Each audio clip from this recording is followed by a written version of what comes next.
Welcome to FCC Supporter Square, the show for fans, by fans, and about fans. Here's your hosts, Mark Suffin and Matt Warman. Well, welcome again. It's been a couple of weeks. You know, the 4th of July is a Thursday, which is what we really record. And my guest was on vacation before that because, 15-year-olds need vacations. Obviously it's been off for a while, and that's fine because, like I said, life gets in the way. It's okay. It's all good. It's all good. You know why it's all good? Because Miami was terrible. And we're going to And get we're in we're going to get into that game and the game that is coming up this Saturday and all things Gracin. That's our guest today. Say hi, Gracin. Hey, and Hi there's Mark. guys. Thanks for having me on. I appreciate it. Sure, no worries. Mark is rolling in as he does. He's the star of the show, so he gets to do whatever he wants. How you doing, brother? Good, how are you, sir? Good. I'm glad when the star of the show finally shows up. Well, like I said, we were off a couple of weeks, but it's okay because Miami's terrible. And we'll be talking about that in a second. Now, ordinarily, I mean, this is an FCC podcast and it is about fans, but something that I've been talking about for a long, long time is as I'm a musician and I ordered a custom guitar 3 years ago, and people were treating it like my Canadian girlfriend. It's like it exists, but you haven't seen it. Well, here's my Canadian girlfriend. Real quick, I just wanted to show this real quick. This little beauty right here. Nice little sunset. You can zoom in on that a little bit. Those are four-leaf clovers. It has my It's six. really nice. I won't be playing anything. I'm just showing you the guitar. You'll have to come see me play. Mark, You have to pay good money for that. yeah, you saw me a week ago. Saw me with all kinds of things. 6 strings, 12 strings, basses. Who knows what I'll do? But that's a different podcast for a different time. Today it's talking about top of the table. Top of the table, Mark. Top of the table. What We can you tell made it me top of the table? back where we belong. That's darn tootin'. Grayson, what did you think of last week's game? I honestly did not expect such a big result. I expected us to win, but by that margin just makes it all the more better, especially against a team like Miami. We had to beat them, and we really did, just exceeding above the expectations. I think a 2-1 win would have been perfectly fine for this fan base, but Mark, were you in the building during the game? I had excellent seats up in section 219. I got to see two things happen on that evening. Obviously, with section 219, there's a ton of sun that comes up in that section. So the sun was actually setting. And if you all know at TQL Stadium in the uh, northwest corner, there is an inflatable soccer ball, and literally I got a picture of the sun being eclipsed by that soccer ball. I said, well, you know, and it was already 4-1 at halftime. I said, is this a coincidence that the sun is eclipsed by an FCC ball and we're up 4-1? Sure, it's a coincidence. Yeah, It's not aliens, but it's aliens. yeah. So yeah, excellent match, and the team responded to that goal that they scored and just lowered the hammer. And couldn't be happier for this team. We've got a defense that needs to prove itself and did it ever on Saturday. I was in Connecticut. I have a great, our grandnephew, first birthday. That part of the family lives in LA, but my sister lives in Connecticut, so I was in Connecticut, and they're all huge football people. So I said, I have to watch this soccer match, and they were like, yeah, we've got it. And so I went downstairs literally by myself and was going nuts and going nuts. My daughter Tara, who's been on the show, was there, and she was going nuts too. One of the things that I noticed about that was, and it was a very interesting thing, was okay, I think Pat Newton went, okay, our defense isn't great. Let's set ourselves up for the most offense. We're gonna do shootouts today. Uh, Miami, even depleted, has won their last 4 games. They were down to 10 men, won a game. So I don't want to hear anything about because I've read a lot like, well, Messi was there, Suarez was the name, this guy was yeah. No, you guys have been winning without those guys, and you guys have been telling us how wonderful your team was, that you could beat anybody without Messi, and when he comes back, you're unbeatable, completely unbeatable. Well, shut up. That's really how that goes. But the positional change, Gracin, did you see the positional change, and what did you think before the game started? I saw the lineup. I was a bit surprised. I was surprised to see Oriano playing attack, but it was something that I think a lot of us were wanting to happen.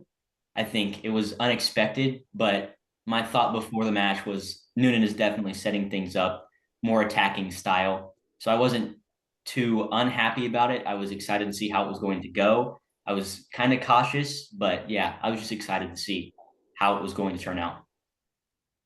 Mark, what was your thoughts? I'm sure the Bailey was all abuzz with the position change. Um, obviously I wasn't in the Bailey, but wasn't the Bailey amazing on Saturday? Certainly happy with the whole atmosphere. I've got to sit in 4 different places in 4 matches since my surgery, and I got to say the atmosphere is great all around TQL. The Bailey, notwithstanding, but obviously goals equal, the crescendo that just kept going and going through that match. And I think quite cheeky, but quite appropriate. The Bailey was asking for 7, and we only know why the Bailey was asking for 7 is because in our history we have been beaten by 7-1 margin. So we wanted that back. We wanted our redemption and to exercise that demon, if you will. So Bailey was quite appropriate in asking for the 7th goal. Didn't come, but this guy right here got his first goal of the season. Couldn't be happier for him. So that's mostly the reason I put him on there. There were some moments of brilliance. There was some moments of not so great goal contending. Yeah. There was some moments of not marking Miami players. The first 15 to 25 minutes where we score first and then they score, and Alvis Powell didn't mark his man the first corner and didn't mark the man the second corner, and he had an even better shot at that. So I was like, okay, this is going to be one of those games, but I felt like we were going to do well. Before I move on to Gracin, what you said is very, very awesome. On TV, the atmosphere was tremendous, and the most fun for me was as I'm sitting there with my daughter, and some other family members might walk by, and I'm like, I know that guy, I know that guy, I know that guy, I know those people. Yeah. They're knuckleheads. I love them. And everything sounded loud. If you are a Bailey hardcore, I know you can't. I know it's in your blood. But if you take one game that you're less interested in and sit somewhere else, but not like a practice or an Open Cup game, like a regular game, and go see what the Bailey sounds like, what you actually do. I think it changes your perspective, and you go, oh, I am affecting the game. I am affecting the other fans. Yeah. I am the leader of this train. You really see when we score a goal and you guys do the goal chant, the shalalas, and then you see everybody Grayson's age and younger doing the arm shake. It chills for me anyway. So so Grayson, were you there, or were you still on vacation at the time? I was at home. I don't go to games that often. So usually I watch on TV. I go to 4 or 5 games a year. But I mean, even just in my living room, the atmosphere was booming. Like seeing the Shalala in person. I don't know if you saw that one shot, but it showed Lucho and the Bailey. I think it was like 5-1. He was getting ready to take a free kick, and it was just the most picturesque shot because the fans were going crazy. He was there. It was just really great to see. So, Mark, as you weren't into Bailey, but you know the Bailey brought the noise. What are your thoughts on that first half? Were you expecting that? Uh, When it became 1-1, I didn't expect the blowout that it became. I knew they had it in them. Let's just get that out of the way. This team has this capability. If it wants to put put it all together, and up front, they put it all together. Defense, give them credit. They bent, but they didn't break. Obviously the one goal, that's set pieces. We have to work on that. That's been a not known issue all season long. But the up front, we just made them look slow. We made them look disorganized. We made them look like a uh, non-playoff team. It's that simple. I don't think having Messi or Suarez in there changes much of that. I really don't. I think it maybe changes the dynamic of the midfield, but we were clicking on all cylinders up front. Busquets had no clue back there, nothing. He deserved to be. I think he really wanted to get out of that match. I Smartest think man that's on what the you field. said on our Slack channel. I think you said somebody said, "What did he say to get a red card?" And it might have been you, it might have been somebody else, but I thought it was you. It was like, "Sir, I'm having a bad game. Can you just give me another card so I can go home?" Yeah. I mean, that's how smart that man probably is. I would have been out of there too, down 5-1. I'd have been gone. All you need to know about how frustrated Busquets was is when Orshana turned on him at the line and passes. Yes, I mean, that yes, that's brilliant. And Messi and Suarez don't play defense. They don't. no, at all. Their defense would be worse. Now they Right? might score a little more. It might have Yeah, been 7-3, but they weren't going to win that game. And we yeah, played Messi twice, and he hasn't really, gone yeah. crazy. The two players that I talked with many people, Campana and Taylor, that those are their guns when Messi's not in there, and Suarez, and they are all that. And Yedlin, what a job! Uh, Murphy, what a job! Keller, what a job! You know, they did the work on those excellent players, and I just couldn't be happier for the defense. And we're going to need defense this Saturday, absolutely. Charlotte's got 9 wins already this year. They're lower in the standings, but they already have 9 wins. So they know how to win. So we got to bring our best game again this Saturday. Absolutely, and we're going to be missing Obi. So I'm going to ask you, Grayson, did Yedlin view this as a revenge game? There was some talk about it on TV that it's not a game, but sometimes players bring it. Do you think it was a revenge game, given that he was the captain until Messi showed up, and then 6 months later he's somewhere else? I do. I do think it was. This was a place he was at for a few years, even before Messi arrived. Even if he was the captain coming into this game, it's just a familiar opponent. You know the players there. I think I think it definitely was.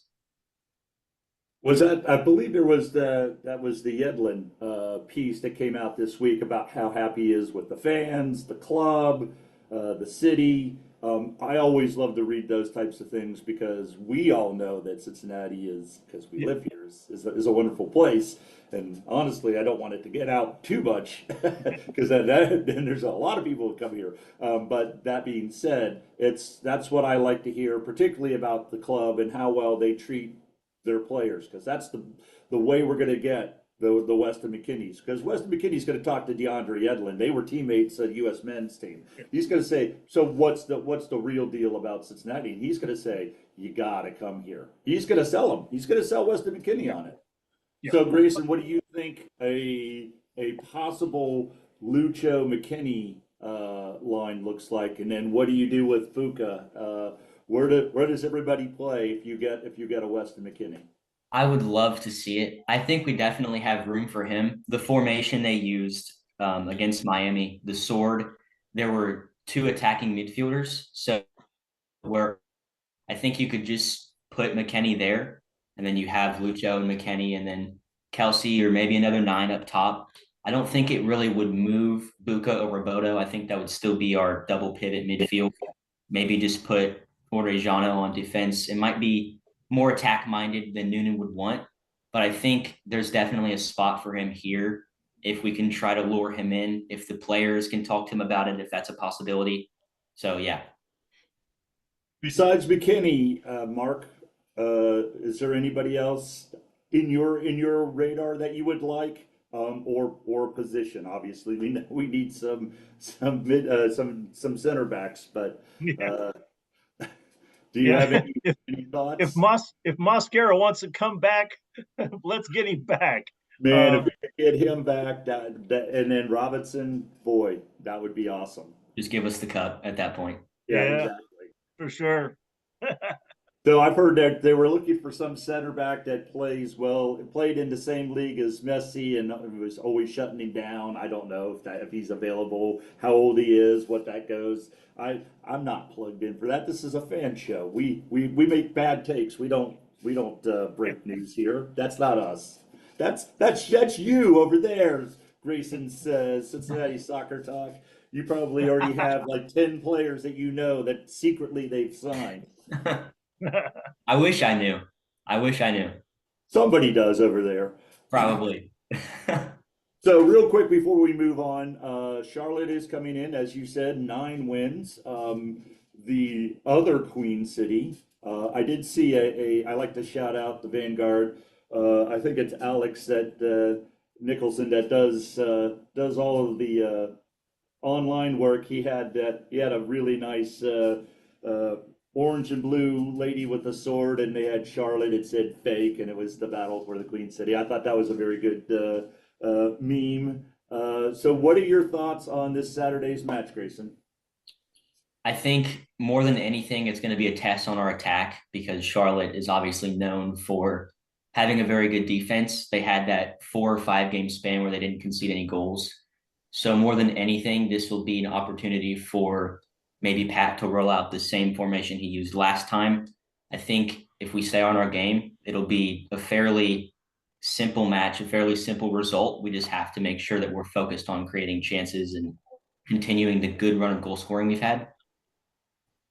That's good. Mark, do you think that Lucho has an opportunity to score goal of the year? Because last time Charlotte came, they had a good defense, and I vaguely remember somebody just taking it to the house. I Well, remember losing my mind watching that live.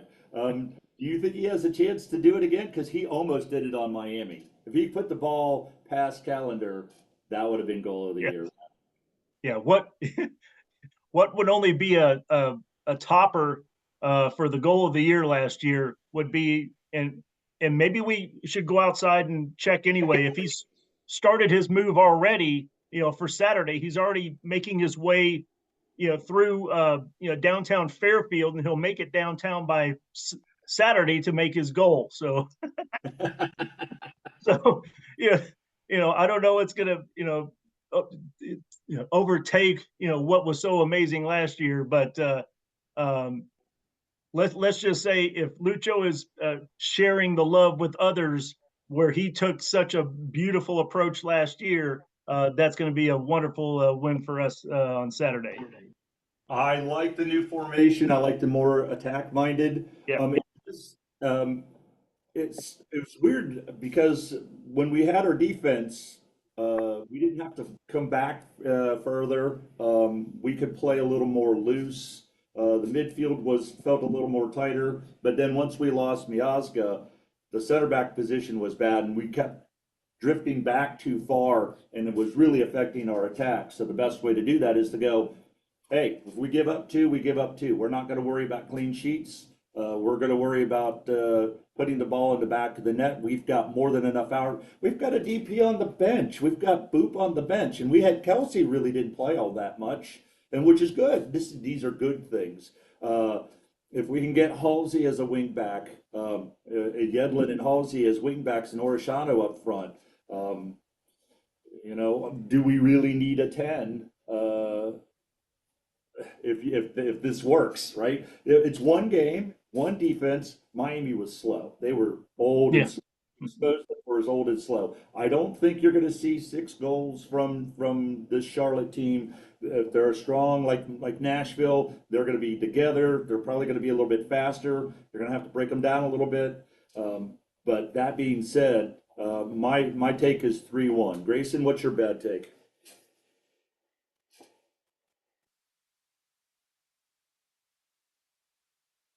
Oh, Glendale, Ohio internet, I swear. Right There before it we is. got the score. I thought everybody just was thinking. Yeah. Say this again. What's your take? What was yours? Mine? Yes, Oh, we didn't hear it. oh, geez. Okay, sorry. I'll say it again in case it did get recorded, because it's my machine. I like the new position. I don't think we're going to get a clean sheet. 3-1 Yeah. is my score. Yeah. So, Grayson, what do you think? What's your bad take? I agree with the 3-1. Maybe even a 2-1. Maybe we just keep going with the one score wins like last year. But yeah, I think it's going to be definitely not 6. More of a low scoring game because, like you said, we have to break them down. They're more of a counter-attacking team. So we're going to be using a lot more energy than we used last game against Miami. So I agree. I would also go with 3-1. So I would imagine Kubo will not be up front. He'll probably take Obi's position because of yellow card accumulation. Mark, do you Yeah. think that affects your hot take? Certainly we've got to step up for Obi, who's going to be missing this match. But Charlotte's not a team that scores a lot of goals. They don't give up a lot of goals either. So I think a 1-0 Eker is probably going to be the order of the day. Their highest scorer only has 6 goals this year, and the next has 4. So it's just they're not a big scoring team. Our defense needs to step up, and we've got to take over the work that Obi's been doing and just lock it down in the midfield. So otherwise, I think it's 1-0 is going to be all we need. Sounds like a plan to me. Really, at the end of the day, the 3 points is all that counts. Yeah. So let's turn to you, Grayson. You're 15 years young. You do some work for Cincinnati Soccer Talk. Explain some of that and explain how you became a fan of FC Cincinnati. Well, the work I do for CST is completely involved with writing. So I'll do a couple of match previews here and there, maybe pitch an idea to the editor, see if he likes it, and then go from there. So just a few articles a month, just writing about really whatever I please. I became a fan in 2018. So that was the last year that they were in USL. And I was just flipping through the TV channels and I saw USL soccer. So I clicked on it, watched the match, and then from there on, really just became a diehard from like 2019 on. I barely missed a match. So I think this team alone got me into sports. I wasn't real big on Bengals or the Reds until I liked FC Cincinnati. So then I just started watching other sports from there on out, and they're still my favorite. Still watch them every week. Been a super fan for about 5 years now. Good. Fantastic. I absolutely love that. So you weren't really a soccer player. You just fell in love with the action and knuckleheads like us yelling at the team. Yeah, I started playing just because of them, basically. So I'd heard through the grapevine that you were interested in doing a podcast. So one of the reasons why I wanted to get you on is because you are a fan, but 2 was that you wanted to know about podcasts. Yeah, for sure. Do everything that Mark and I don't do. We've done this organically, so you only have 2 things. 1, don't do our topic, and 2, I won't. you just figure out there's a lot of things going on there, right? There's wonderful podcasts from Old Man Ultras to their CST, your weekly show, Coach Goth's show, the postcast, You Ain't Lying. Knife You Right Lion Radio is completely different and was so much fun. So do you have an idea of what you want to do? Not sure. I really don't know yet because the content's pretty spread out by now. So the gaps are kind of small to be able to find something that's original. I don't want to step on any toes. So I just got to make sure that I'm thinking it out, not diving in too fast. I don't have an idea as of right now. Sometimes it's just, talking to your buddies or talking to your friends. You don't even need a guest. We occasionally go without guests. We like guests. That's kind of what we do is bring the fan perspective to the world. That's kind of our thing. And so do you think you'd be more technical? I mean, you're a writer, so you're more talking about the beauty of the game. These are types of things before you do a podcast. I decided to do a podcast and brought Mark along, and then brought in a guest, Aaron, and then we just recorded it. And I was like, oh, we should probably do it again. And I showed it to Aaron. He put it out on the internet. It's like, all right, sorry, nope, we can't do it. That's how this rolls. So don't worry too much about editing. I mean, we don't worry about it at all. That's kind of our thing. No. But those are things to think about. So, what are your plans after high school? Are you planning on getting a college degree in communication? Are you going to be in town so you can keep watching our fair team? I probably will try to stay around the area for sure. I want to take this further, maybe be a sports journalist, get my degree in that. The plan is eventually maybe to write for FC Cincinnati at some point. If not, that's fine. Writing about soccer is really just the main passion. So as long as I get to do that, I think I'd be happy. Cool. Yes, I would say Syracuse, if you can get in, is a fantastic place for journalism, particularly TV, online type of journalism. But there's plenty of great schools out there. So if you need any help, hit us offline. There's not this. We run free Zoom for a reason. This is a passion of ours, but people go, "Are you making money?" I'm like, "Are you kidding me? We got free Zoom, and that's we're paying too much for that." Right. So ins and outs of podcasting for those who are listening. That's kind of how we kind of roll behind the scenes. How the sausage is made is more or less I film and then slap it together and put it on Spotify and YouTube, and here you are. So, when's the next match you're gonna go see? Do you have tickets yet? I don't have tickets yet. Hopefully, one before the summer. Summer games, I really enjoy summer games because usually the team plays well. It feels good outside. The Bailey's always rocking. I know last summer was really fun to watch a game. So hopefully before the summer is over, I catch one. We really just use SeatGeek. Find tickets, get them. That's really it. Sounds good. Do you have any Grayson, questions? just a Go ahead. Yeah, Grayson, just wanted to ask, obviously you've been a fan for a good while since back in the USL days. What's been your most exciting moment in your FCC history? I gotta say winning the Shield, but that's kind of a cliche answer because I think a lot of No. people also say that. The other moment that I really enjoyed was the Shield in 2018. Yeah, Just that felt a lot different from even 2023, just how good they were in that year. yes.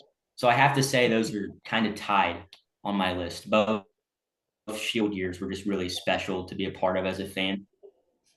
I get it. Big shiny thing. Yeah. Yeah, for sure. Everyone's a fan for sure. But hey, good stuff there. That's two very important historical pieces in our in our history. And we've just looked back on that and what it took back in the USL days to get that, and then what it took in our obviously what it took in our MLS days to get to there. Just unbelievable. To turn from three straight wooden spoons to a supporter shield in less than 2 years. You couldn't ask for better. So Gotta agree. absolutely, kudos to you for pointing out both of those. So are you going to go to any League Cups games? What are your thoughts on League Cup?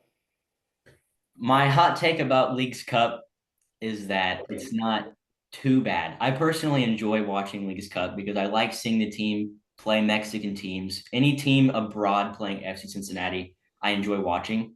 Last year, it was kind of a fun tournament. My only concern would be schedule congestion because obviously the guys seem pretty tired right now. The tournament is not in the best spot, like ending the season when the team's already tired. That's kind of a worry. But overall, I do enjoy watching it. I think it could be reformed, but I do think it's something that's enjoyable and entertaining. Keep the Open Cup though. Definitely keep the Open Cup. My key concern with besides the as you said, the schedule congestion, is that they are treating it as a neutral site. This town is not. We don't do neutral sites. We're not a neutral site. We want to bring the noise. We're not allowed to bring smoke because it's a neutral site, and it's really, we're all just la la la. Like, no, these fans are rabid. We are ready to bite your head off. And I'm sure if we played in Mexico, those fans would be the same. So being neutral kind of really puts the kibosh on a lot of it. But I will, like pretty much most people, go to it anyway, even though it's like, oh, it's not the best, but what am I going to do? I'd rather watch them than not. Yeah, I agree. It waters it down. I think it's also unfair for Mexican teams to have to play every single game in the US. Eventually, if it can be taken to go, I think that would also be entertaining, aside from the concerns with travel and things like that. It's unfair in a few ways, I'd say for sure. It would be very interesting to go to Monterey. That watching that home and away was fun. And if we, quite frankly, if we played Monterey now, and I knew this is what I've been saying since February. I said, wait, this team is going to score goals. I said that. Mark knows. He hears me say it every week. And finally, that it did happen. So it's Yeah. also when you play teams, and I think the Mexican League is just now starting up their second half of the season, how they Exactly. actually do their thing. So Yeah. they are where we were in February. So it's playing those teams. It's going to be kind of like a preseason or early season match, even though they did have a season, but it's been over for a couple of months. So it should be interesting. So any final thoughts, Grayson? Not really. Not really sure. That's what I like about 15-year-olds, full of insightful thoughts. Mark, any final thoughts? Well, one final thought I want to give is I've been to 4 matches at TQL, thanks to so many wonderful people that have given me tickets, switch tickets, what have you. And I just couldn't be more thankful for all of those folks. I'm thankful for our brigade supporter group that has been just so helpful, and everyone's come up to me just wishing me well, and just hoping that I finally get recovered, even though it's been a struggle. It's slow. Grayson, if you weren't for sure, I had open heart valve replacement surgery back in April. So you can look that up and see what all that's about. But I've got a nice little 4-inch scar right here that they had to go in and take care of business to make me a better man. So Glad to hear it went well. oh yeah, so I'm here to talk about it, and I'm just thankful for our brigade folks that have been just so generous and just so wishing me well, and just putting an arm around my neck. And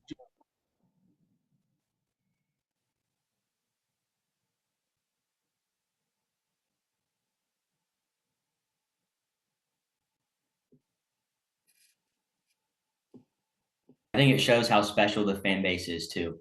oh, We have a absolutely, very special fan base compared to, I'd say, even the rest of MLS. yeah, Just community around the team in the city. I'd say we deserve a second yeah, shield for the community within the fan base. absolutely. Well, we're just about out of time here. Grayson, you and your friends and a couple years younger, a couple years older, maybe a little bit older, you guys are going to be the heartbeat of this squad coming in the next couple of years. You're going to be the heartbeat of the Bailey. It's going to be your ideas.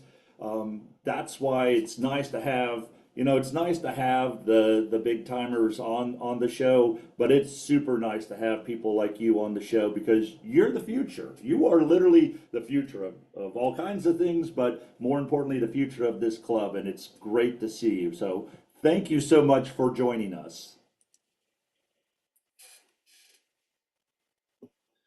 Well, if my internet doesn't completely die, that's all the time that we have here on FC Cincinnati. So I'm sorry, guys. I don't know what's going on. It works until it doesn't. That's the fun of podcasting, by the way, Grayson. All the fun things that happen. But anyhow, that's all the time that we have here on FCC Supporter Square. Thank you for listening. Thank you for joining us, and we'll see you next time. Thank you for listening to FCC Supporters Square. Your hosts are Mark Shupin and Matt Warner. If you'd like to be a guest, please contact us at fcc.supp.square@gmail.com. The intro song was Living Inside My Brain by the Stone Bunnies. The exit song was Awesome Sauce, also by the Stone Bunnies. Thank you for listening.